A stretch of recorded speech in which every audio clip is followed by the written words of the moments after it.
Hi, my name is Ricky, and I am a pilot and entrepreneur. Welcome to the Positive Rate Aviation Podcast. Here, we aim to lead others to climb to their full potential through the lens of aviation. Join us as we navigate the skies of personal development, leadership, and success, drawing inspiration from the principles that guide aviators to soar higher and further.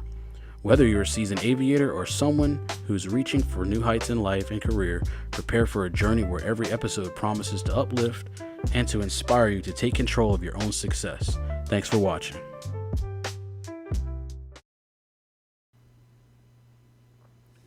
Hello, Positive Rate family, and welcome back to the Positive Rate Aviation Podcast. I just want to start this off by, first of all, thanking everyone who has shared, subscribed, liked, and told their friends and family about my platform.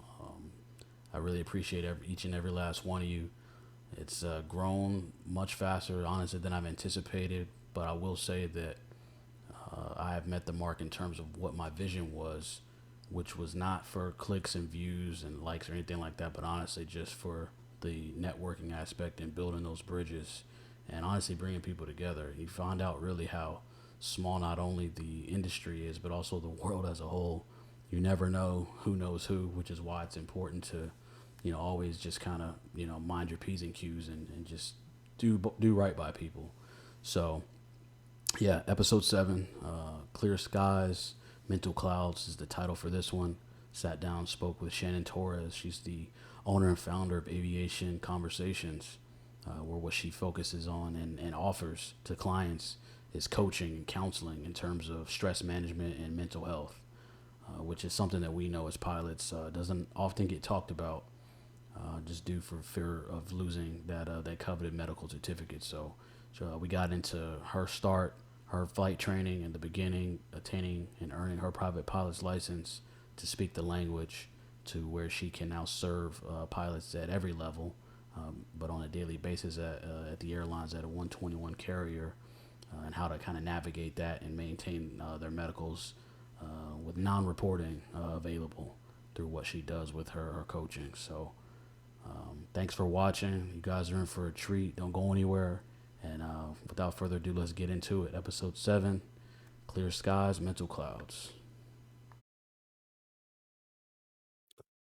Hello, aviators. We are back for episode 7 of the Positive Rate Aviation Podcast. I'm your host, Ricky Skinner, and today I'm joined by my guest, Shannon Torres. Shannon, thank you for coming on and being with me today.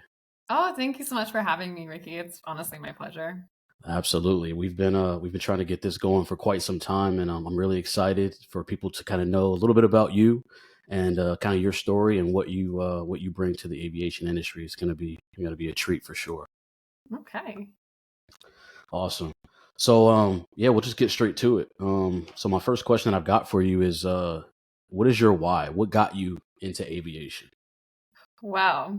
A fun story. I actually did not grow up with an aviation background. Like, no one in my family has been in aviation. And I started off as a counselor. So I have my master's in counseling, and most people probably do know this, the salaries for people who work in the education system, because I was working in education, is not great. And I had started to look at what can I do on the side, and something that I'd always truly found joy and love in is travel. I moved around a lot when I was younger, and something that I really felt like that helped me with is, especially living in other countries, realizing that the way that you do things is just a way, it's not the way. And there was a part of me that always wanted to help bring that expansion to other people. So I started actually looking at ways I could get into the travel industry. Airports had always made me feel really safe and warm. They actually make me happy, even with all the cluster, because it's like, you're going somewhere and it's going to be fun. Yeah. So I ended up moving to Florida and getting into the travel industry and starting at a 121 carrier. And I've been there ever since for the past almost 6 years now. Wow. Okay. So with that, you're a private pilot. You've got your private Yes. pilot certificate, right? Okay. So when did you talk to me about that training? When did you go through it? How did you find the flight school? And kind of talk to me about that experience. Yeah, so it actually happened when I started working at the 121 carrier. I had the privilege of helping to set up presentations for all the new hire pilots coming in. And I ended up becoming friends with one of the instructors at the time. And of course, he's like, hey, you should come for a discovery flight sometime. I'm like, oh, sure, that sounds fun. I like that kind of Yeah. stuff. So I went in the air with him. And then at that time, I was like, you know what? I think I actually would want to become a pilot. And so I started training with him, actually. And then about 3 months into our training, COVID hit, and then Mm, my training stopped. yep. And that was actually very interesting for me because it gave me the time to take a step back and really understand the world that I was stepping into. Because, especially if you don't come from aviation, you don't know what you don't know. And what you don't realize a lot of times is that you're about to take on a PhD in 5 different subjects if this is what Absolutely. you want to do. So Yep. it's a lot. It's a huge undertaking, and I really thought about whether or not I wanted to commit to that level of education and finance and everything. And at that point, it turned into me personally saying, you know what? I don't know that this is something that I want to do as a career to the point that I would be investing that much time, that much energy, because it's a lot. So first of all, like, kudos to every single person who goes through that training for everything. It's a lot. It's a lot. And it Yeah. takes a lot of time from your life. But I did commit to, I was like, I just want to get my private pilot's license at least, because even working in aviation, I felt having that technical knowledge just gives you such a beautiful view of the world that you're working in and the things people are going through. And it's led to such beautiful conversations and connections like this one Yeah. and Yeah. everything. Absolutely. So, Yeah. It's always a little bit different when you can speak the language, right?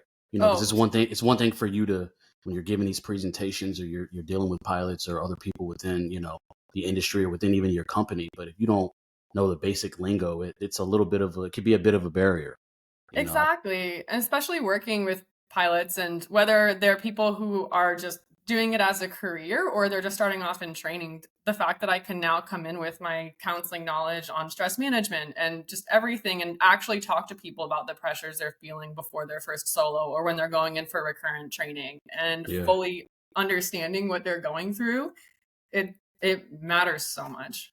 So, Exactly. You know what it means, and you felt the stress and the pressure of studying for a check ride, and that anxiety yeah, naturally that comes along with that. check ride-itis. Yeah, it's real. I Yeah. just had mine 2 weeks ago, as you know, man. And oh man, I've had more gray hairs pop over the last few months than I would care to admit. Oh, Yeah, it's been real.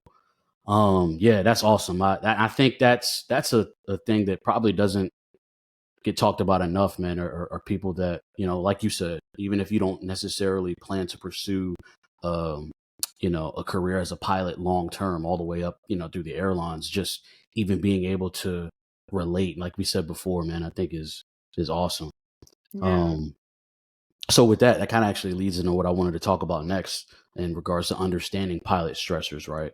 So with the services that you provide, through your company, what are the primary stressors that you see more often than not that pilots, are facing through their careers?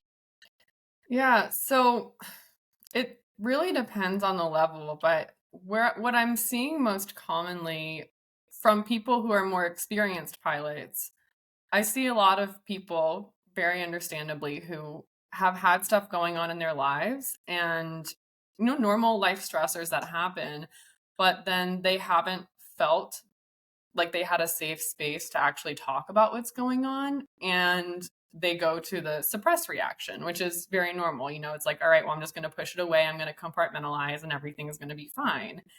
And it's fine for a while, but then all of a sudden you notice that maybe you're starting to get stomach aches more frequently or headaches. And for some reason, you and your partner are fighting a little bit more. And you're starting to feel more stressed out when you go to work. And it's seemingly out of nowhere, Hmm. seemingly. But truly, it's coming from some months, sometimes years of just not actually navigating the stress that's going on in your life because you haven't felt like you could. So what I find myself doing a lot of times is helping pilots finally have a space to talk about what's going on, because coaching is the company I started, Aviation Conversations. It's coaching instead of counseling, and coaching is considered medically non-reportable. So Mm, even with the updates from the FAA about talk therapy, I know something that's still a little squishy for some people is that even though it's more accepted and they're saying, okay, these anxiety diagnoses, they're okay. There are certain depression diagnoses that have gotten the clear, but they still want you to report it. And I know that that mm, makes people a little nervous because policies change and this is very new.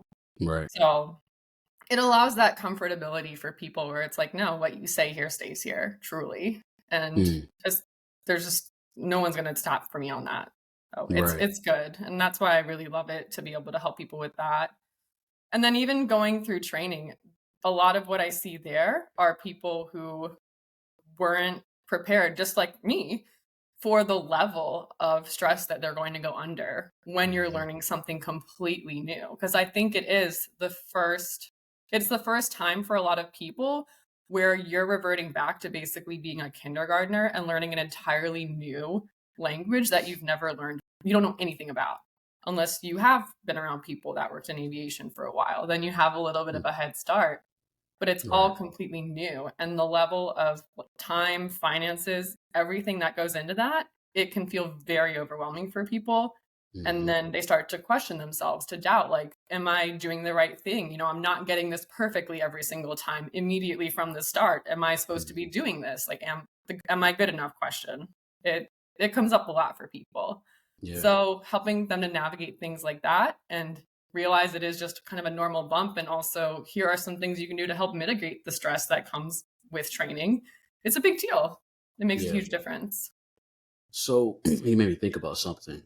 Yeah. So you mentioned because what you provide is coaching, so it's not reportable, right? Or you're not Yes. required to report. But versus when it's actual therapy, that is all required to be reported, correct? Yeah, so it depends on the type. But if you Okay. do see a psychiatrist or a psychologist, you are supposed to report that to on the medical Yeah. form. For counseling, it depends. That's where it gets kind of tricky. So Mm, you could go to like a relationship counselor, and you don't really have to report that as much.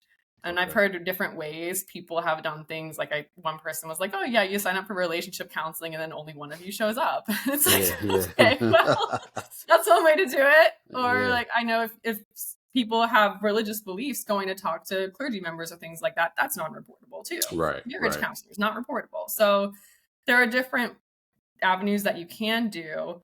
But for me, I'm like, you know what? Why don't I just create something that it's not like you're hiding behind something? Because even Right. if you go, like I had people, I have friends that have gone to marriage counselors, but they're still so scared. They're like, I just please, if don't say that I have depression or anxiety or whatever. And it makes it to the point that you feel like you can't actually be honest about what's going on.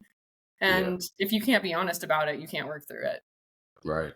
Is that and I guess this kind of goes to your point of why you started aviation conversations, but I take it that that information isn't widely accessible, or at least maybe there's no reoccurring training where pilots are reminded about their options in regards to coaching versus actual therapy. Oh, it's become more commonplace for these Okay. conversations to start happening. I think just due to recent events, and we just had that documentary come out, Light a Right. Fly.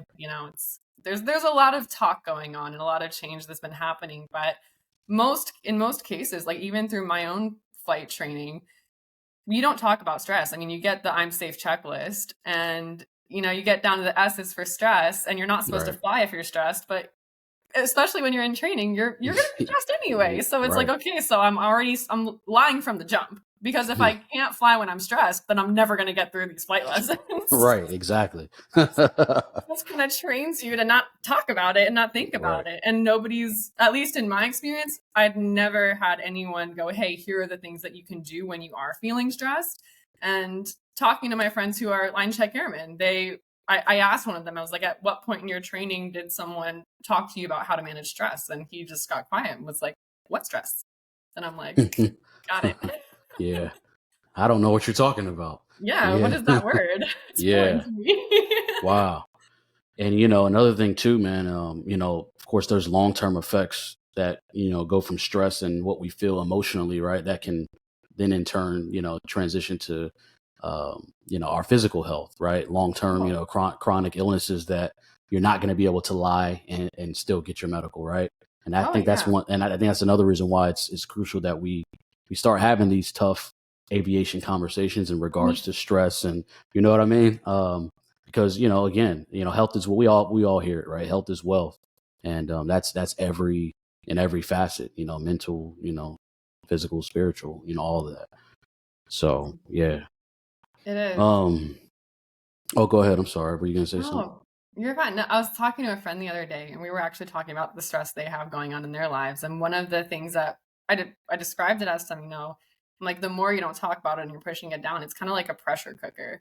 Like it's not going away. At some point, it's gonna blow. Yeah, It it's got to just go somewhere. Yeah, exactly. It's Yeah, just where's it gonna go? And yeah, kind of like we spoke to earlier, it usually comes out either in your interactions with the people around you or in your physical health, which is at that point, you are going to end up in a position where you could be at risk of medically having some issues and having it impact your career. So making sure that you are getting those things from the jump, like as soon as possible, it will make a difference in everything in yeah, in everything in your life. yeah, yeah, for sure. Um, so do you have any, or if there are any, what would be some of the more effective stress management techniques specifically for pilots? Um, Yeah. So it depends on the person, of course. Like, everything is subjective. But something that I have noticed is really, really helpful for a lot of aviators is making sure that you are taking the time, one, to get outside as much as possible. It sounds silly. And this, I'm going to give you guys the free ones because this is stuff that you don't have to take the time, spend hundreds and thousands of dollars to insert into your life for your well being. Just right. getting exercise makes a huge difference. And I know we kind of hear that and we go, oh, okay, eat well, exercise, drink. But if It's you real. go through your whole day dehydrated, like you think about the basic needs of the human body. You Mhm. have hydration that you need, nutrition that you need, getting some form of exercise, and trying to get as good the best sleep possible, even with a wonky schedule. Right. Those are the things that are preliminarily charging your battery.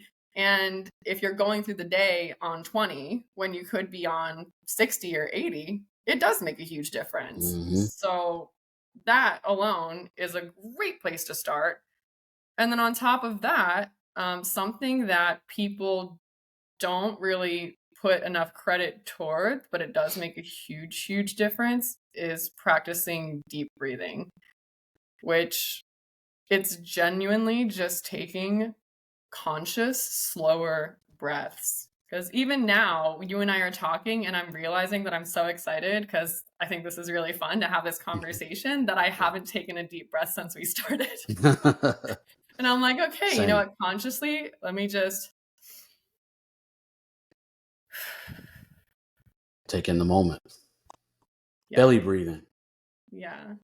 And No, I do feel more relaxed just from right. that one. Right. I'm feeling a little less tingly in my hands because that's Right. for me a signal that I haven't been. It's I'm talking quickly for one, and then my Hmm. hands get tingly, and it's a sign that Right. I'm like, okay, we need to slow down a little bit.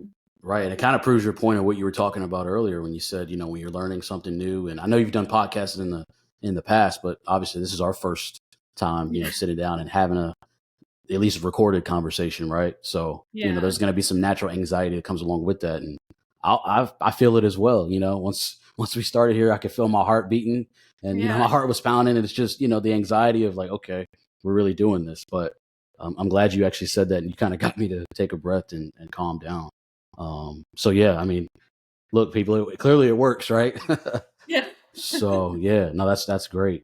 Um, so again, we kind of talked about high stress situations, you know, check rods and all that, but let's think of it in a different sense in Mhm. terms of like, you know, dealing with potential emergency, you know, whether that be, you know, mechanical or there's a medical emergency or you got an unruly passenger or something to that effect where it's creating additional stress in flight. Are Mhm. there any coping mechanisms that you know, different workshops and things you've been a part of that have been discussed that, you know, could be maybe more hit on that more pilots become aware of? Yeah. So before going into that, I do want to reiterate the whole setting yourself up for success, because again, if you enter that plane and you're at 20, you're going to be a lot more reactive in a negative way than if you're coming in at 60. Because Right. at 20, you're coming in hot. It's like the difference between, oh God, why did I just snap at this person over something ridiculous? Which you realize later, it was like that actually wasn't that big of a deal, Right. versus the other times where you were able to handle it calmly, right? Hmm. But in those stressful situations, especially high stress situations in the aircraft, something that can help you just even from now is the knowledge of what your body is going through when you're feeling stressed out. So I talk about that I mentioned earlier to you that I'm redesigning my stress management course that I designed Yeah. for pilots, because I realized I need to break it into chunks for people Yeah. instead of wall of words. Um, but we do jump in there and speak to the stress reactions we have. It's 4 stress reactions that people typically go to. You have fight, flight, freeze, and then there's a newer one called fawn, which is a very interesting one. But to start, for pilots, it's really good to be aware of the fact that when you first enter a stressful situation, especially in the aircraft and mechanical issue, the stress response that our bodies reflexively go into is flight, which is interesting because you're in the cockpit flight, you're not going anywhere, Right. Right. but it's our body's reactions, it's biological. Hmm. So typically what happens is, for that first few seconds, you'll actually enter a brownout effect, which is where the vision, I think it's a few meters in front of you, will blur out because you're trying to find a way to escape, whether you realize it or Mm. not. It's like, how do I get out Wow. of here? Yeah. But you're not going anywhere. Yeah, like it's Yeah. crazy. And what's right in front of you that you need, Hmm. Your instruments, Yeah. everything Right. is right in front All of the you. controls. Yeah. Oh, yeah. So you have to kind of come back into the aircraft once your mind realizes, oh, we're not going anywhere. We're here. Hmm. Now your body starts to enter whatever stress response is next for you. So that can be either you've learned to manage your stress really well, which is amazing, kudos, and you're feeling your heart rate rise and you're feeling your breath start to quicken and you're able to kind of bring yourself back, which again, guys, taking deep breaths makes a huge difference there, especially if you start to notice that heart rate going up. Right. But a lot of people sometimes could enter fight by accident. You maybe start figuring out what to do with the other person, but if they're not as in sync with you, maybe you start blaming them, maybe you start getting mad at tower, like you don't know what's going on, or we're all frustrated, and it's because you're trying to get safe, you're stressed out. Right.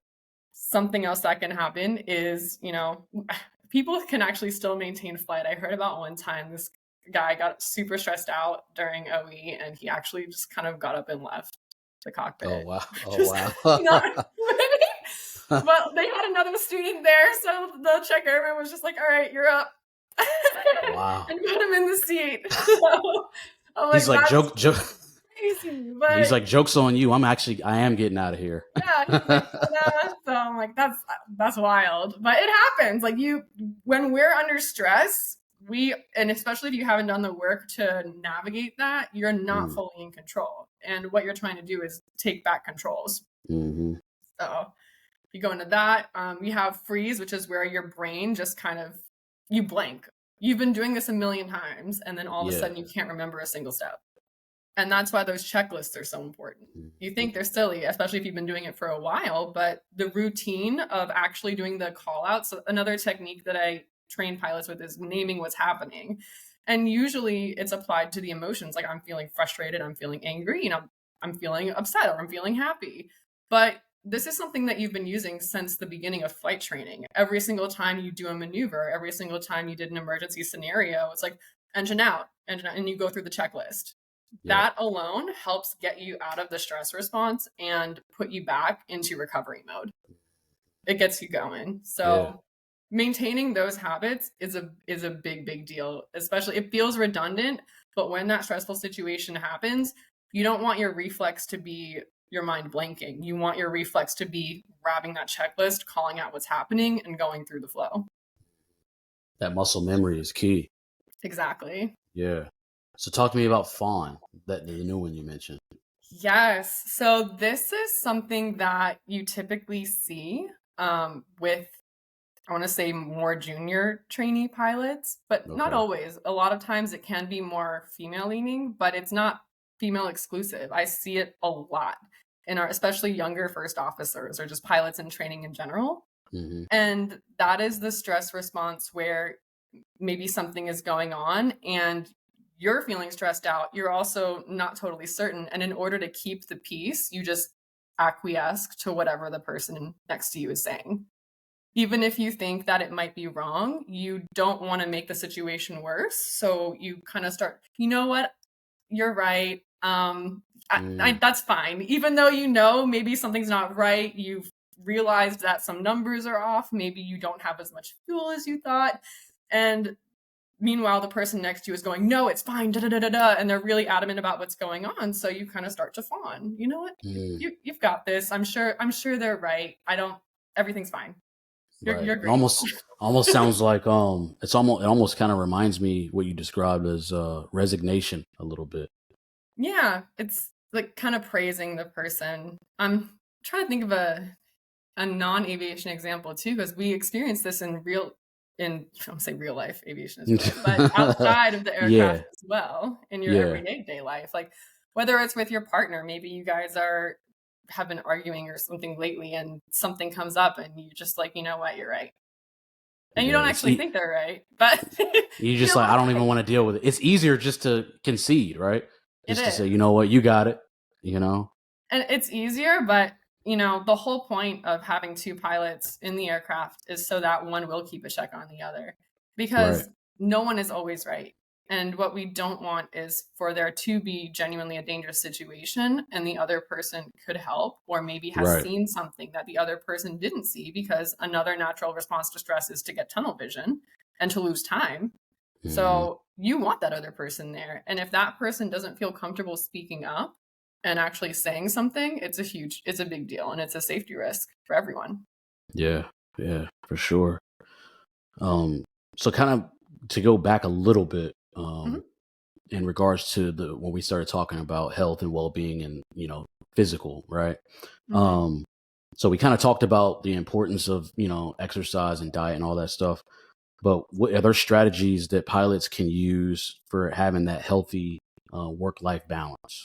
Let's talk about that a little bit. The work-life balance. Absolutely. So something that had come up in a conversation that I had with a client actually was we read all these self-help books about creating habits and how important it is to have a routine. And I think that that is where, we read that and as soon as we think something doesn't apply to us, we throw it out. So, especially as a pilot, you hear, okay, well, I have to pick the same time every day to work out, or I have to pick the same time every day to make these meals, or do that. It's like, well, my schedule is crazy, so this isn't going to work for me. Blah, like throw everything in the trash. Yep. And that's not that's not what has to happen. It's kind of being more mindful and looking at these things and going, okay, how can I integrate this into my life? So the conversation I had with them, for example, was, you know, at the end of the day, what's your goal? Your goal is to work out 3 times a week. Who says it has to be at the same time? It doesn't have to be. And you know what your schedule is for the most part, unless you're really junior, you're working, some people work at a flight school where they don't know their schedule till the night before, which is wild. But you have a general idea of what's going on. And we get stuck. We think that routine has to be every day, same time. But Yep. one of the gifts that pilots have that a lot of people don't have is flexibility. If you're not flexible with your schedule in your life as a pilot, you're going to have a hard time. Hmm. So you have to learn, and you have the gift of being more flexible, more go with the flow, more accommodating with things. So if your goal is to work out, for example, 3 times a week, it doesn't have to be at the same time every week. Just look at your schedule and figure out, you know what, here are the times that I'm going to commit to going. And then you tweak it. Like, don't be afraid to tweak. Even if it's just 1 time a week to start. Like, I'm very much a believer in not just throwing everything at yourself. Like, if you're trying to better your habits, and you've maybe not been taking great care of your habits, you don't want to all of a sudden start eating healthy, exercising, like drinking a bazillion gallons of water all in the same day. Some people can do that, but for other people, it's like, okay, this is too much, and then they stop. Like Yeah. I'm one of those people. I get overexcited and then I get overwhelmed if I do that. Hmm. So just picking one thing at a time and seeing how, with your beautiful gift of flexibility, you can insert it into whatever schedule you have going on, and just accepting the fact that when your schedule changes, when you're doing these things can change with it. Yeah. And man, once again, I think this is where these conversations are so valuable because I think pilots, man, we naturally, a lot of us anyway, are kind of like all or nothing, right? Mm-hmm. Because with what we are, a lot of us are doing for a living or aspiring to do for a living, you have to be all in, right? There's no half stepping. So, when you go for something, you want to do it all the way.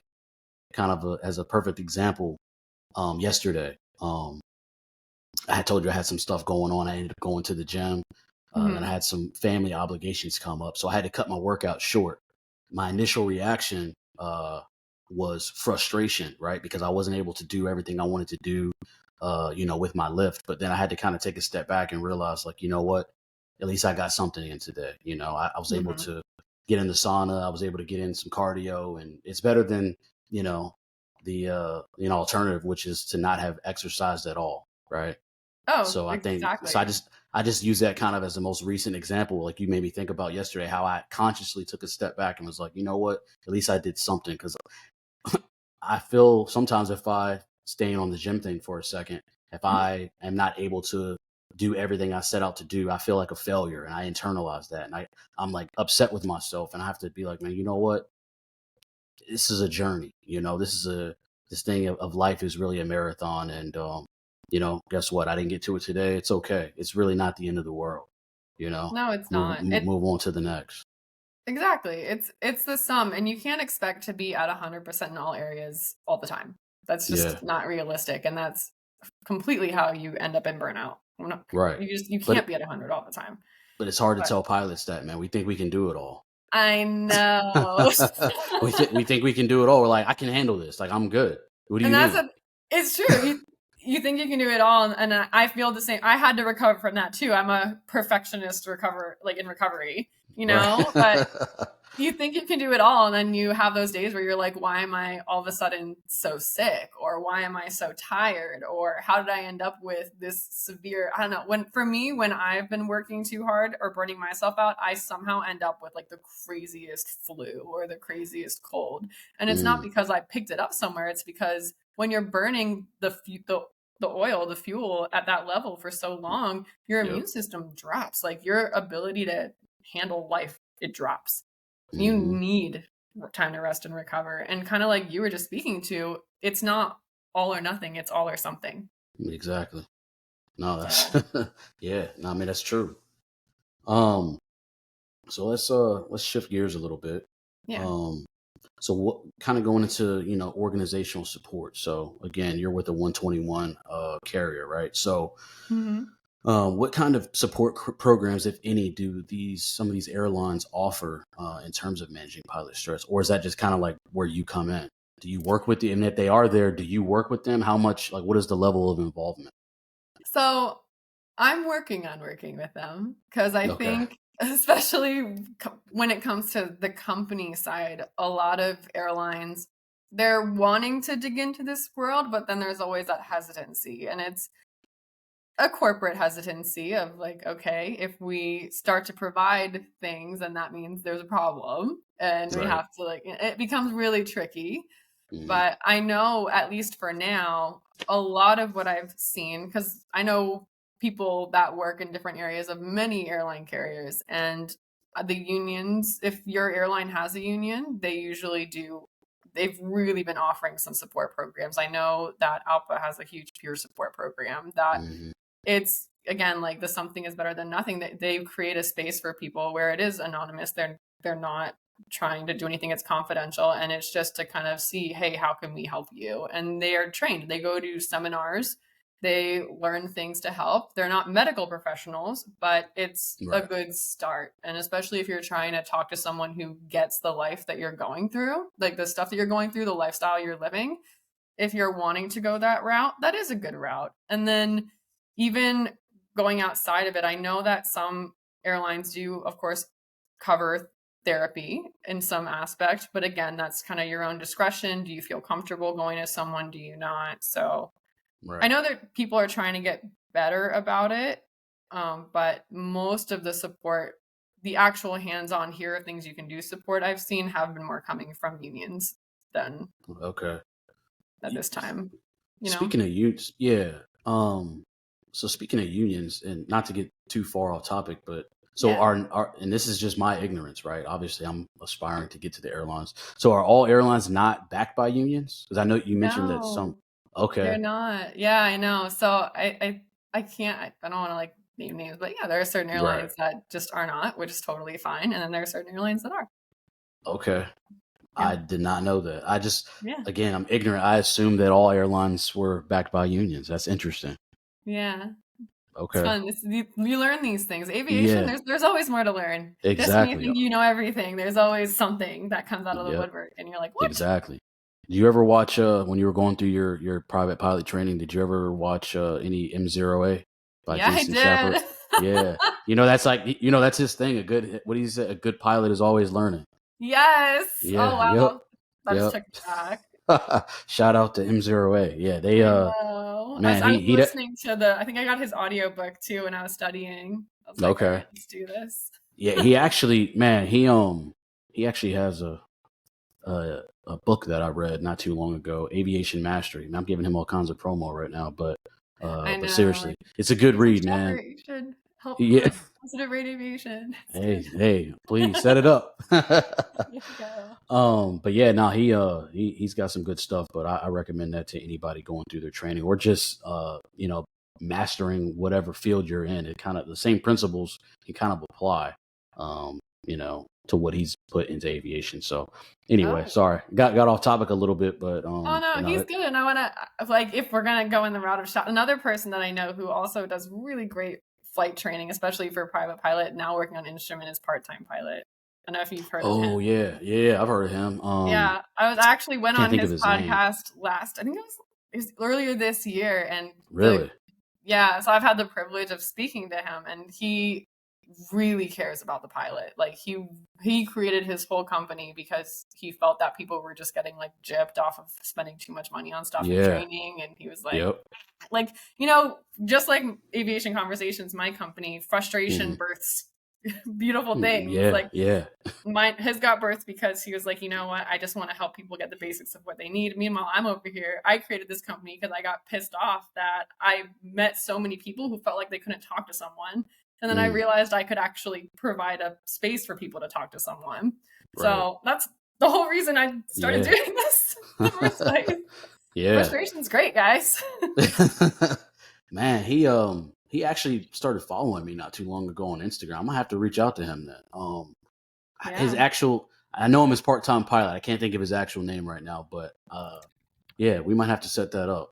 Um, but Oh, you definitely should. it's interesting that you say how the frustration is kind of what birthed aviation conversations, because that was going to be my next question. Kind of what I was going to get into is kind of how you got started, and so now that we know the why, right, came from the Yeah. frustration of pilots not having um, that avenue, right, to vent or voice their frustrations and issues. So Yeah. that's the why. But kind of talk maybe about the how, like how did that what did that process kind of look like? Wow. Oh, starting a business. That's fun. Interestingly, Nick is his name. Oh, He and Nick, I, yep. we've talked a little bit about the business aspect of things just because it's when you've never started a business, it's a bit challenging, especially being a party of one right now. And I do still work full time at the Mm-hmm. 121 carriers. And, I try to have a life outside of work as well. So Right. it's a bit of a juggling act. But really what's helped my company the most, I think, one is the genuine connections. Again, the aviation industry is so beautiful, and I know people use the word Yeah. networking, but I just love talking to people anyway, and this Oh yeah. topic is something that I really care about. And I've had the privilege, because of my full-time job, to meet so many people who have either known people who have been dealing with stressors or things going on in their lives and wanting someone to talk to, or who know how to navigate things safely, like knowing people who work in aeromedical. Like that was a big deal for me, especially starting my company. I wanted to make sure I want to make sure that I'm not unintentionally putting pilots in a position where I could be screwing them over for their medical. So I really made sure that what I was doing was above board and that there was no way it could be repercussed before Mm. putting it out there, because my whole goal was to help. Yeah. So that made a huge difference. And then continuing to just talk to people, hear what's going on. I actually ended up meeting this beautiful group. There's an organization called the Pilot Mental Health Campaign, and they've been advocating for, aeromedical reform.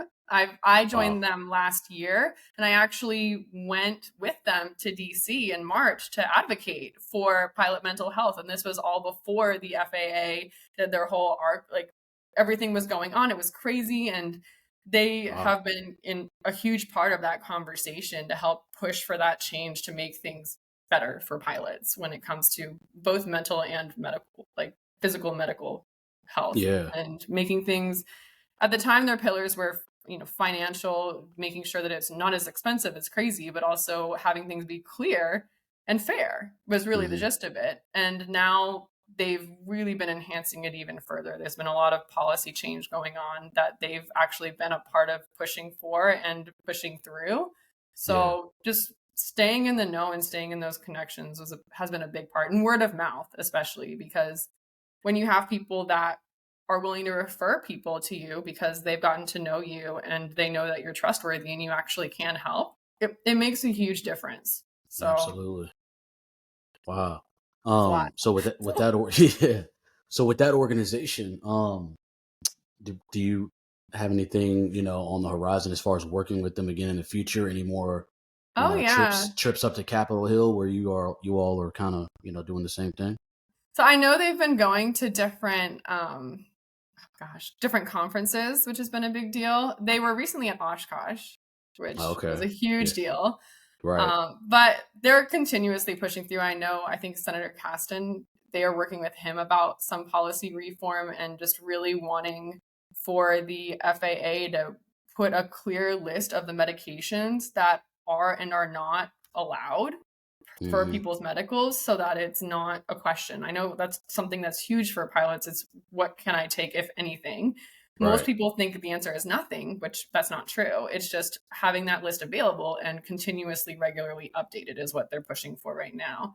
But there's a lot going on in the works of that organization right now, I can say. And they grew really, really quickly. So Yeah. they took a little time. I know they stepped back a little bit, but now they have things going full throttle and they're really working on some stuff. So if that is something that people are interested in, I would check it out. It's a Pilot Mental Health Campaign, pmhc.org. So give them a shout out too, Okay. because it Yeah, makes a for difference. sure. It's a big deal.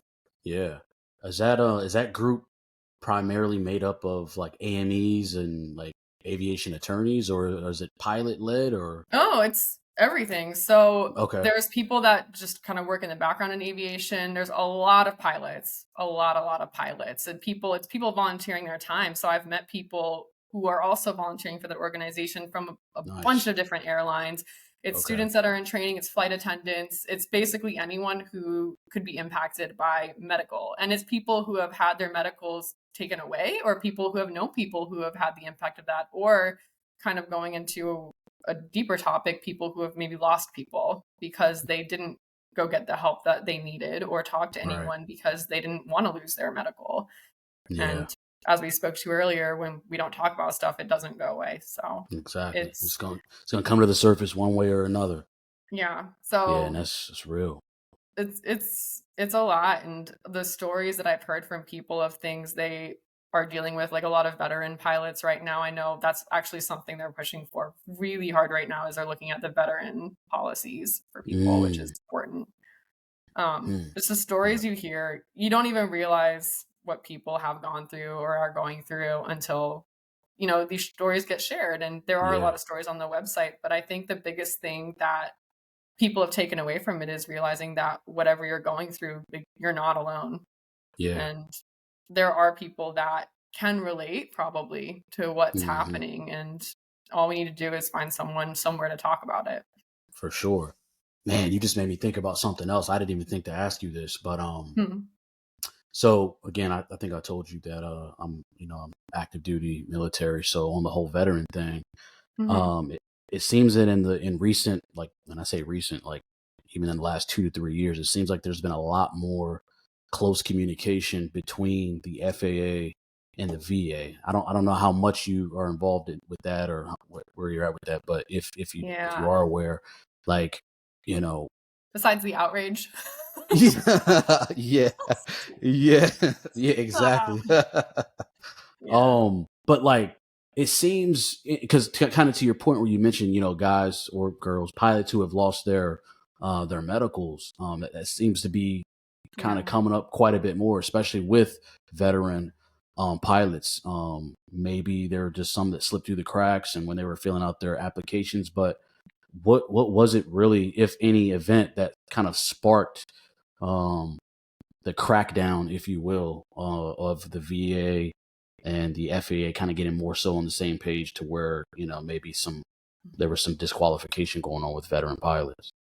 So I can't really speak to why the FAA cracked down because I don't Yeah, know. I have no idea. I'm not with the FAA. right. But I don't know. From what we all gather, and I think these are all stories. I call them champinions, right? From what I've seen, Yeah, I think that you know a lot of times what we see with the FAA is that they're very conservative in their policies because it's kind of like, you know, understandably safer is better. right. Um, but you don't want to have accidents. You don't want to have people who genuinely shouldn't be flying around. But it's really hard, especially with the military policies. One of the things that I learned while I was in DC, and I was speaking to some people that I knew who had had their medical revoked, is I did not realize that you could go through the military and maybe you end up with some anxiety or depression. I don't know, maybe because you're doing a bunch of shit that most people on a normal day to day don't normally do, Don't do. right? Yeah, yeah. So things happen, you get stressed out, and you go talk to someone about it, you work through it.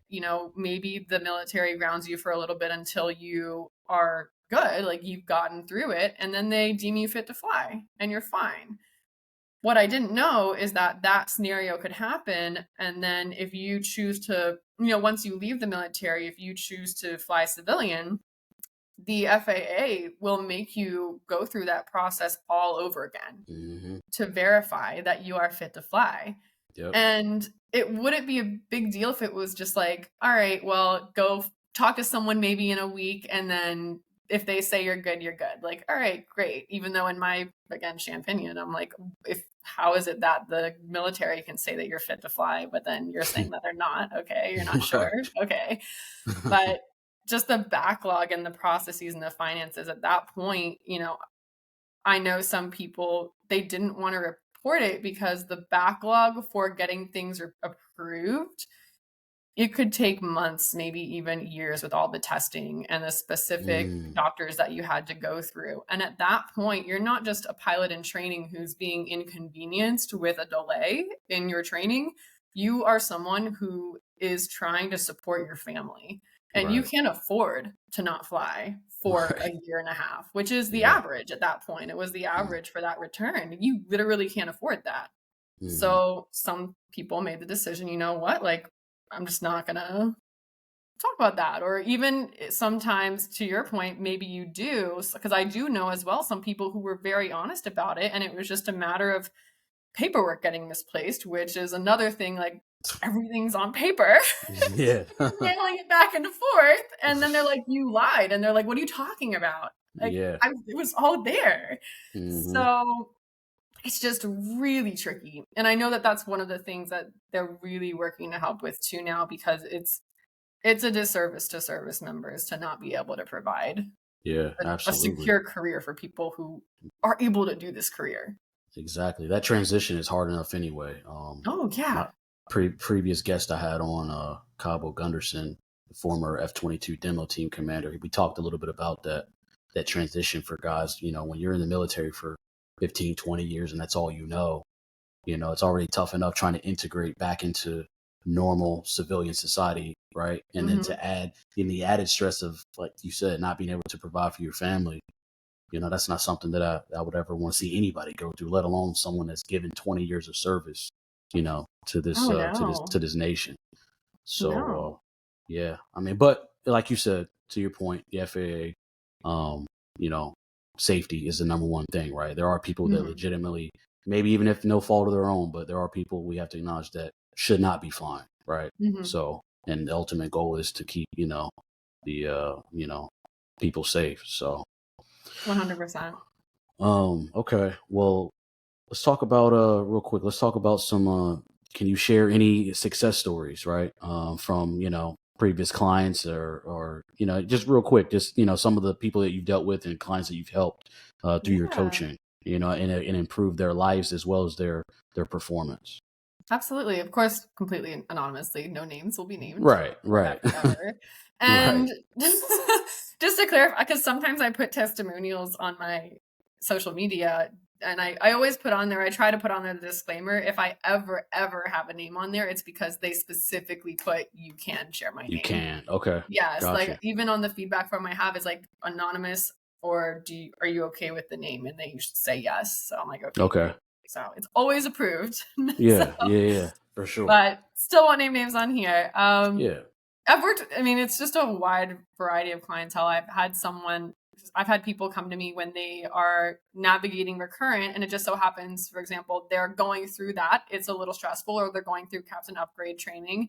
And it so happens that they have some personal life stuff going on too at the same time. I mean, one of those things alone is stressful enough, but you throw in the fact that when you're not in training, you can't relax when you get out of training because there's all this stuff in the background.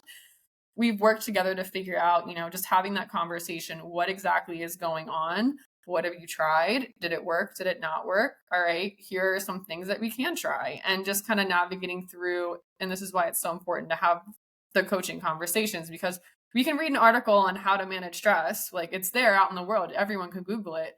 But having someone actually talk to you and get to know you and what's going on so that they can specifically pick one or two that they think would really help you makes a big difference. So I was Hmm. able to help provide some stress management techniques to this person that fit not just who they were as a person, but their schedule and the life that they have going on. And we set up a plan. And they got back to me and they said that it just made a huge difference. That they actually wrote to me the following morning. They were like, "Thank you so much. I actually did do the things that we talked about, and it really helped me to get through this training." And I know that they were working too. This specific person, their partner, was someone they were having a hard time with, because we, Hmm. we like to think that we get partnered with people in training that it's just going to be smooth sailing, smooth flying, but it's not always the case. So Yeah. he Yep. was like, it really helped me navigate that situation.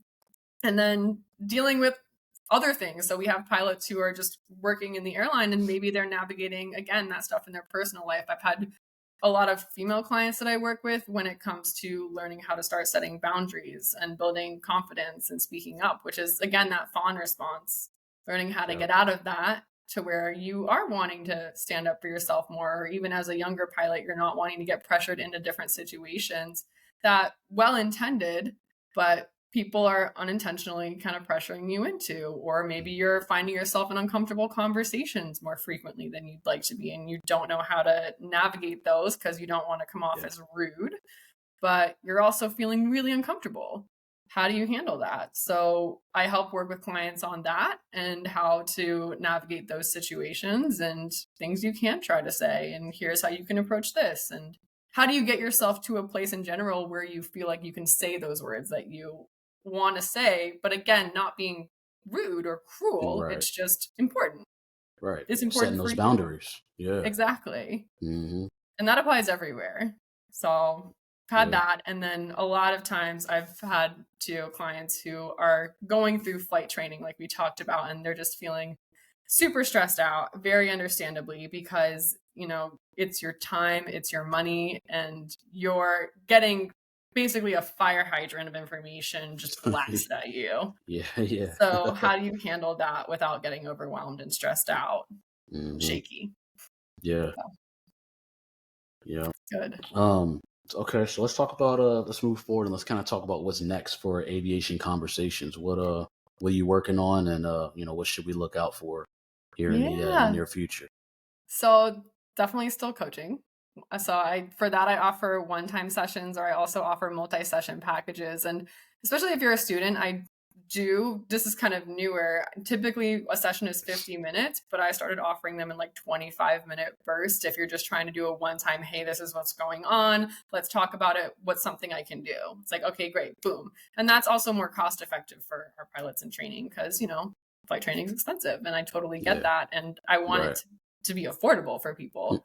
Mm-hmm. So that's good. I did have the stress management course that I'm revamping that we spoke to a little bit earlier, and that's for pilots in training, but I am planning to also set one up just for aviators in general. So it's not just for in training scenarios.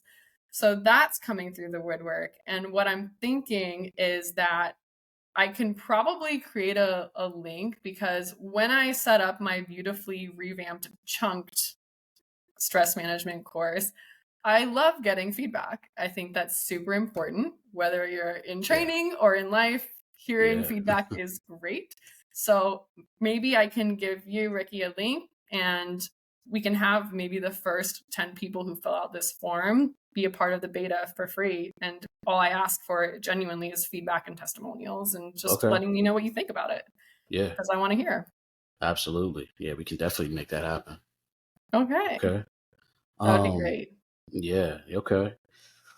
Well, yeah, I think that we hit some great topics. That was Yeah. all the main questions that I think I had for you. Again, don't want to take too much of your time. I know you're very busy. But what I would like to do at this point is go ahead and get to our rapid fire section to wrap this up with the little thing I like to call cleared for the option. Oh Um, boy. so we'll just throw some softballs at you, just something for anybody that's watching this or listening to kind of just know you a little bit. It's just something fun to do to kind of close this Yeah. out. So, but yeah, with that, I'll let you know that you're cleared for the option, so you can kind of give me your answer here. But Okay. all right, so I'll ask you your favorite airplane. Okay, so full disclosure, guys, I was like, what kind of questions do you ask, Ricky? And mentioned that as an example. And guys, I love aviation. I love everything about pilots. I don't know diddly squat about a bunch of different types of aircrafts. I got my training in the Cessna 152.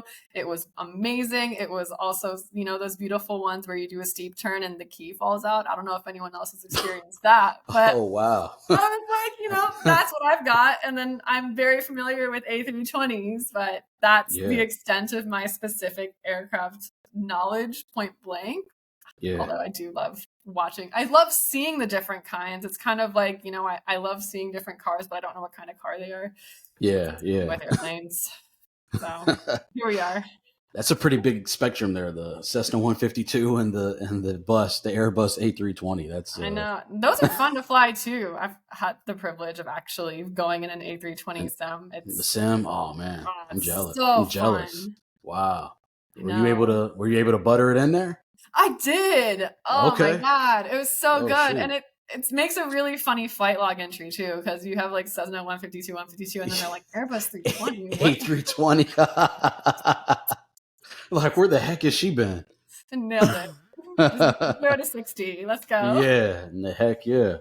Yeah. Okay. So what's the favorite flight you've ever taken? Whether that could be in your Cessna 152 where you were the pilot, or as a passenger, going somewhere on vacation or whatever. What was your favorite flight? Oh my gosh. So I'm I'm gonna actually speak to a vacation one because Okay. my heart immediately lit up at landing in the Jackson Hole Airport in Wyoming. Wyoming. Yeah. The most freaking beautiful airport I've ever seen in my life. You're just surrounded by mountains. Like the first of all, landing in there, impressive, guys. If that's somewhere that your route takes you, kudos to you. But you get out of that airplane and your breath gets taken away. And my Wow. favorite, because it's not just unique to you, there were some United planes that had landed, and you see the pilots getting out of the plane, and they just look, and you see them taking photos. They're like, Yeah. "This is amazing!" I'm like, Yeah. so freaking gorgeous. I've only ever heard about it, man. Jackson Hole. Oh, you need to get it's beautiful, and the airport's adorable. Yeah. I Okay. like little log cabiny things and the way they Yeah. designed it. Like, this is really cute. So. Yeah, that's on my bucket list for sure, man. I had a group of my buddies, man, from early on in my military career. We at one point in time, we never completed it, but we set out to every year visit a different resort for snowboarding. We would go and go on snowboarding trips, and we wanted to go to a different one every year. Life got in the way, it never happened. But that Jackson Hole for sure, that was on the list. So you just gotta reminded me. go. I know. You're unintentionally promoting a lot of stuff. I know, right? Yes. Right. Okay. So least favorite flight you've ever taken? That's a hard question. I really love being in an airplane. You're like, is there a bad flight? I know, like whether I'm flying or being a passenger, I genuinely enjoy being in the air. It's so beautiful. It's looking out the window and even whatever. Okay. Like if I wouldn't say something that I disliked. I think the scariest moment I had, and this was when you're super green and you're learning to fly, when you realize that the black hole effect is real. Yeah. That's a little scary. Mm-hmm, You think you're going straight and then you realize you dropped 1,000 or so feet. That's fun. But other than that, but even that, I wouldn't say I hated it. It was just like, oh, that's scary. It's one of those things. You're like, okay, that's real. Yeah, that's the real thing. 10-10 can die. Please pay attention. Okay, so mental health escape, right? You're going on vacation, beach or mountains? Oh, I'm a mountains person. Mountains girl. Okay. It's funny because I live so close to the beach, guys. You learn this about yourself, especially if you live in Florida. I could go to the beach in 10 minutes, and I've gone to the beach 5 times in the past year and a half. Oh, wow. I can you know what though? I'm not mad at that. I can relate. Like being here, I'm in Virginia, and the closest beach to me is probably 20 minutes away. And I think this summer I went to the beach once. Oh, maybe twice. Well, Virginia Beach is its own personality. Oh yeah, that's right. You know about Virginia. Yeah, I forgot about that. Yeah. You were out here in I forgot about that. I grew up 20 years in Richmond. So okay. So you know exactly what I'm talking about. I do.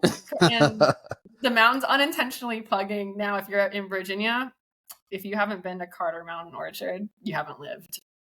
Carter Mountain Orchard. Picking. Okay, I'm gonna have to write that one down. Near Charlottesville. Got you. Okay. Yeah.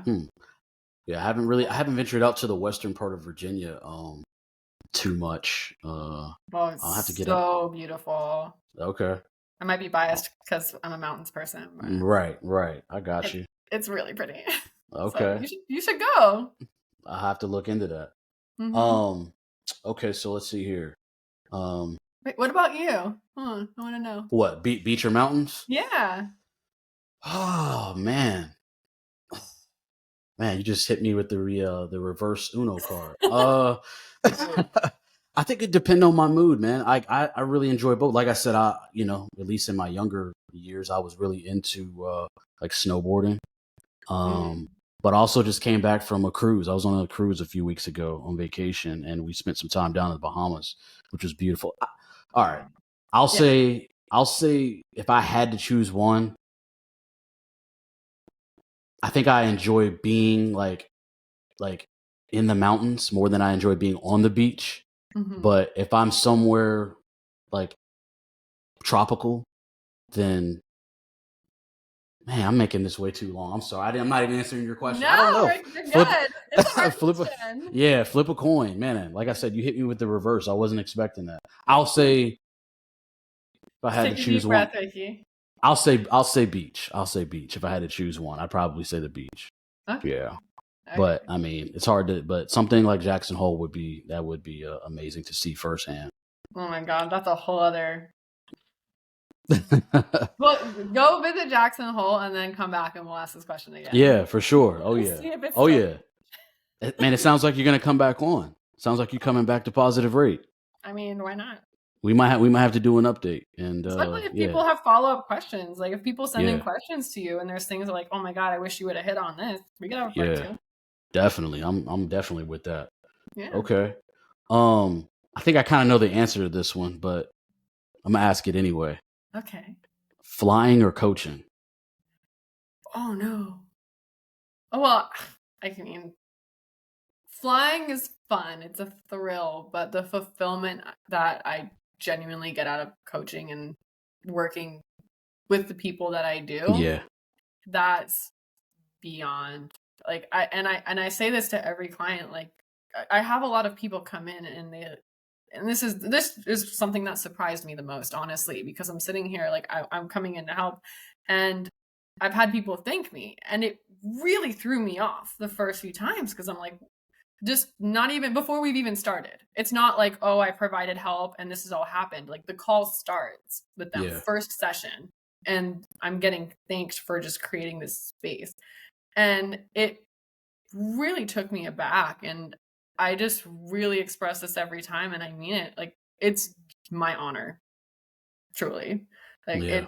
it feels like such a privilege to be able to help people. And it gets me a little emotional. Like, I'm feeling emotional now, but when you feel the relief that people are finally feeling and see, like, oh my gosh, like there is a solution. Oh my God, like I'm not alone in what's happening. And the things that maybe you thought weren't normal or like very normal, and Hmm. creating that peace for people. There's nothing like that. You're living in your life's purpose. You were born to do this, and you can Yeah. tell the way you talk about it, the way your eyes light up when you talk about helping people and getting them to a place where they are at peace. Like that shows you right there that you're living your purpose, and that's really what I wish for everybody. And that's kind of part of why I started this platform, anyways, to get people who are doing that, living in their purpose, no matter what it looks like. With aviation kind of being the base of it, but again, just to encourage people to do that, to live in their purpose, because as we all know, man, we only get one of these things called life, right? You only get to do this once, so Yeah. you got to do that. So You gotta take care of um, yourself. for sure, yeah.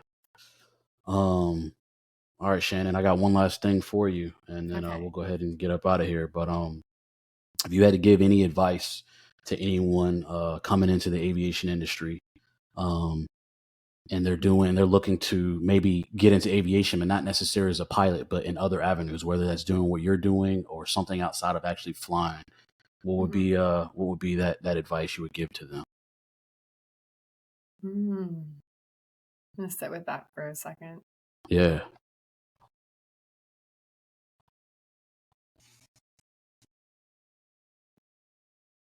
I think, I mean, there's so much you want to say, but what's coming to me right now is be open to learning about the different things going on around you, even if it's not applicable to you.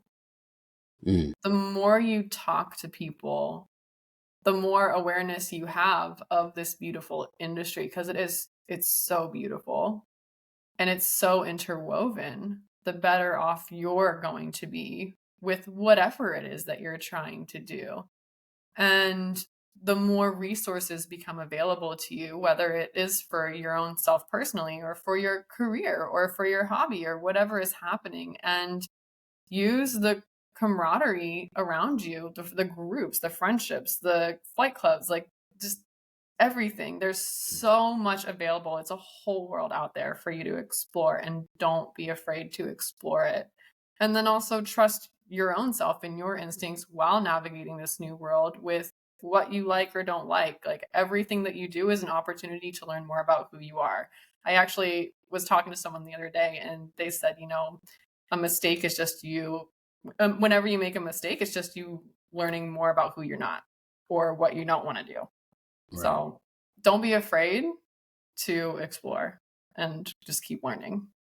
Man, hey, boom, there it is. I like that. The reason why I like to ask that question is because even for myself, excuse me, um, everyone brings something different and a different perspective, right? And as much as I want people to hear that and internalize that, I also like to ask people that question because I want to be able to take that with me moving forward. And I most certainly will take that. I love that. Thank you. Oh, thank you. Thank you.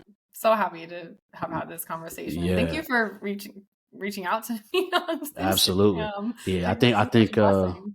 and like I told you, I think what you're doing is extremely important, and I'm excited to watch it grow. I really, I'm excited to see where you're going to take this because I think seriously, all jokes aside, man, sky really is the limit, and I'm just happy that I get to kind of help, you know, be a part of that in some small way and push that. So it was a pleasure working with you. I love the fact that we got to sit down and do this, and looking forward to part two here in the near future. Yes, that'd be so Yep. fun. So for anybody that again, we'll hit it one last time. Aviationconversations.com. Book with Shannon, or look her up on Instagram at Aviation Conversations. Yeah. And yeah, man, take care of yourselves, guys. Appreciate y'all watching. And until next time, we are out. Bye.